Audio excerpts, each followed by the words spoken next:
Gusto mo bang bumalik sa iyo ang iyong karelasyon o ang iyong karelasyon na dati ka nang iniwan at magiging sweet na ito sa iyo at mamahalin ka pa nito ng labis-labis?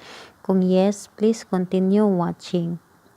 Hello mga guys, kumusta kayo? Panibagong araw, panibagong video na naman tayo. And sa araw na ito ay isa na namang video ang aking ituturo sa inyo na simpleng gabay o simpleng pamamaraan na makakatulong sa atin.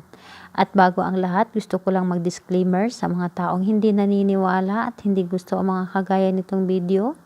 Please skip this video and maghanap kayo ng videos na gustong-gusto nyo. Dahil ang video na ito ay para lamang ito sa mga taong naniniwala and gusto mag-try. At bago ko umpisahan ang lahat, i-shoutout ko muna ang mga nagpapa-shoutout. Sila ni Sis Maricel Amar from Bahrain, Normelita Galo from Macau, and ayun, Lem Fernandez from Abu Dhabi, and last,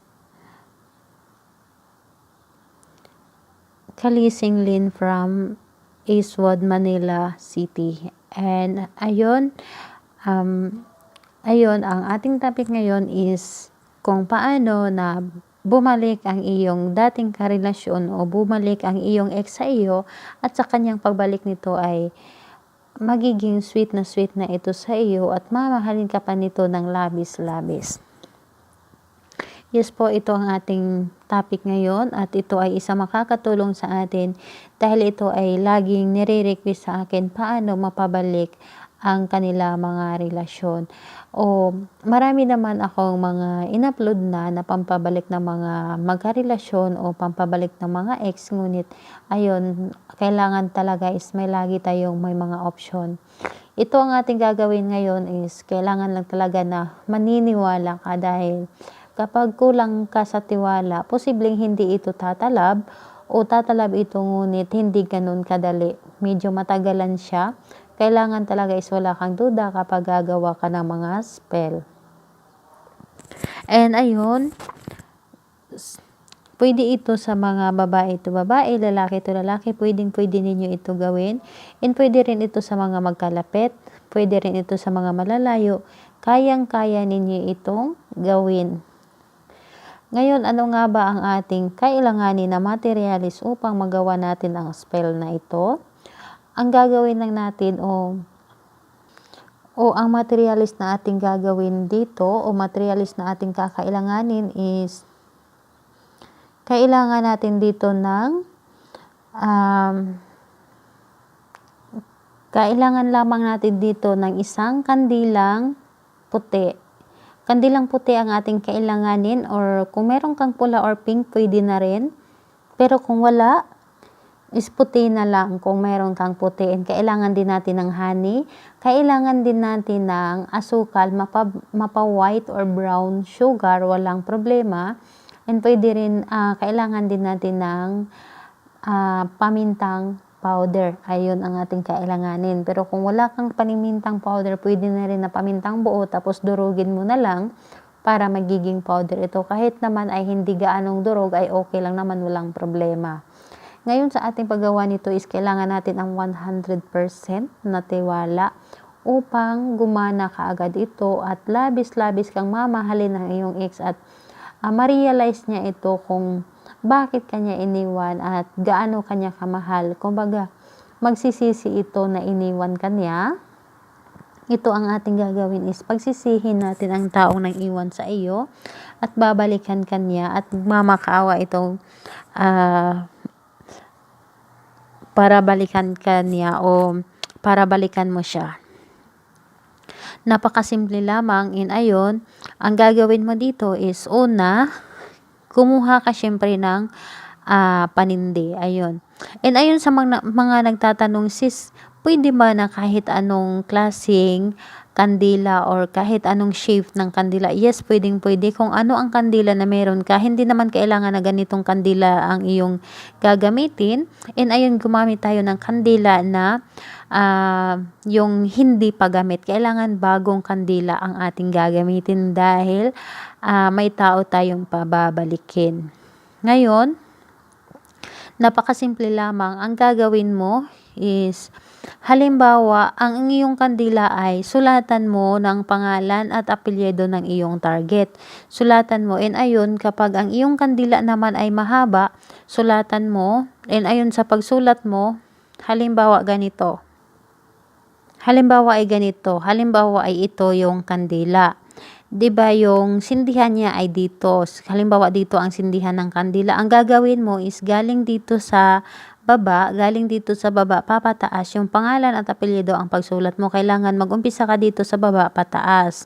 Huwag yung galing dito sa taas at pababa. Kailangan na, ayun, basta galing sa baba, papataas ang iyong pagsulat ng pangalan at apelyido ng iyong karelasyon.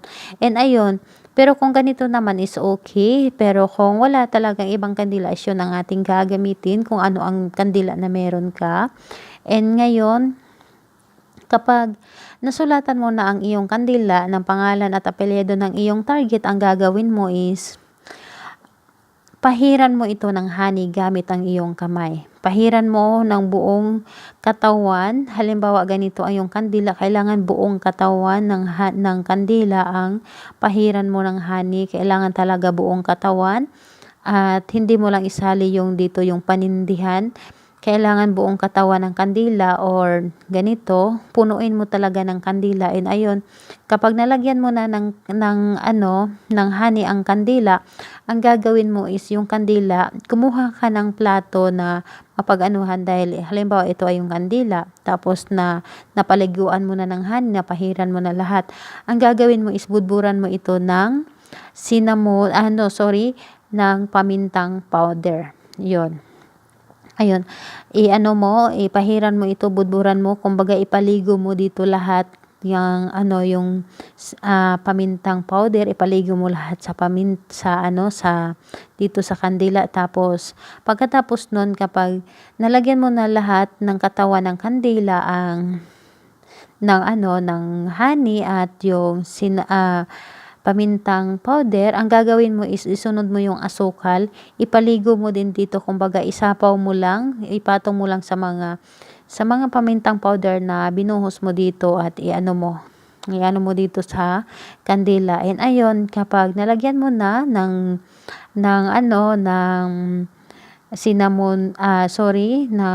honey, pamintang powder at asukal, lalagyan mo na dito. Ang gagawin mo is ipatayo mo sa plato yung kandila, ipatayo. Tapos ayun, ipatayo mo sa plato. Tapos magwi-whisk ka. Hawakan mo yung kandila, sabihin mo na sa pamamagitan nito, tulungan mo ako na ang taong ginawan ko nito ang target ko, na si pangalan niya at apelyido, bumalik na siya sa akin, magmamakaawa siyang bumalik sa akin, at magmamakaawa siyang balikan ko siya, at mamahalin niya ako ng labis-labis, at magiging sweet na ito sa kanyang pagbalik sa akin. Tulungan mo ako na ipaabot sa taong ito ang panawagang ito, upang maramdaman ng puso niya na babalik na siya sa akin. And ngayon, kailangan lang talaga na galing talaga sa iyong puso ang iyong mga hinihiling na sinasabi mo. Kailangan galing sa iyong puso, yung ramdamin mo talaga kung gaano mo kagusto na bumalik ang taong ito sa iyo. And ayun, pagkatapos sindihan mo yung kandila, and habang umaapoy, ramdamin mo talaga kung gaano mo siya kagusto na bumalik, and hayaan mo talaga ang kandila na matunaw lahat. Ayun, kaya kumuha ka na lang ng kandilang maliit, na yun ang gagamitin mo para mabilis na maubos. At ayun, mag-iingat ka lang, lalo na ganito kaliit na kandila, kasi meron na parang ballpen lamang kaliit yung katawan ng kandila. Mag-iingat ka, wag mong hayaan na maputol, dahil kapag maputol yan ay negative na yan. And ayun, ingatan mo lang talaga na hindi maputol. And ngayon, sindihan mo ang kandila at hayaan mo itong matunaw lahat. And ayun, hayaan mo siya. Tapos habang nagtutunaw yung kandila, hilingin mo na lahat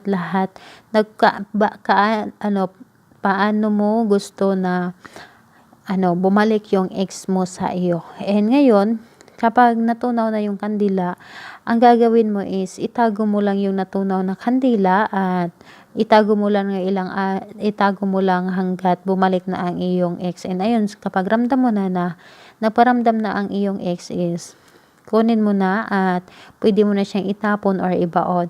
And ayun, kailan nga ba natin ito gagawin? Gagawin natin ito ng Tuesday or Friday ng kahit anong oras ay walang problema.